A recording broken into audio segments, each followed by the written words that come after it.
చక్కెర ఆరోగ్యానికి అంత మంచిది కాదన్న సంగతి అందరికీ తెలిసిందే. అవసరానికి మించి చక్కెర తీసుకోవటం వల్ల డయాబెటీస్తో సహా అనేక వ్యాధులు వస్తాయి. అందుకే ఆరోగ్య నిపుణులు చక్కెర మితంగా తీసుకోవాలని సలహా ఇస్తుంటారు. కానీ చక్కెర జుట్టు ఆరోగ్యానికి మాత్రం చాలా మంచిదట.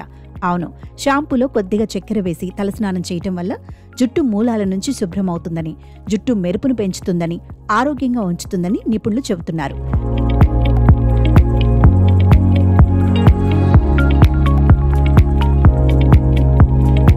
షాంపూలో చక్కెర కలిపి జుట్టు శుభ్రం చేస్తే ఎంతో మేలు జరుగుతుంది. వెంట్రుకల ఆరోగ్యానికి చక్కెర చాలా మంచిది. నిజానికి షాంపూలో చక్కెర కలిపి తలస్నానం చేయటం వల్ల ఇది స్క్రబ్ లాగా పనిచేస్తుంది. ఇందుకోసం ముందుగా 1 టీ స్పూన్ చక్కెరను షాంపూలో కలిపి మీ తలపై సున్నితంగా మసాజ్ చేయాలి. ఆ తర్వాత జుట్టును మంచినీళ్లతో శుభ్రంగా కడిగేసుకోవాలి. ఇలా చక్కెర కలిపి తలస్నానం చేయటం వల్ల తలలో చుండ్రు, మృతకణాలు తొలగిపోతాయి. ఇలా వారానికి 2 సార్లు చేస్తే జిడ్డు, మురికిని సమూలంగా తొలగిస్తుంది.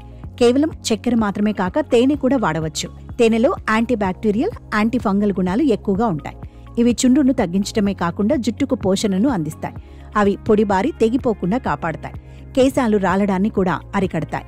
తలస్నానం చేసేటప్పుడు తేనె, షాంపూ 2 సమపాళ్లలో తీసుకుని ఆ మిశ్రమాన్ని తలకు పట్టించి తలస్నానం చేయటం వల్ల అది జుట్టు కుదుళ్లకు చేరుతుంది. లోపలికి ఇంకి వెంట్రుకలకు పోషణను అందించి రాలకుండా కాపాడుతుంది.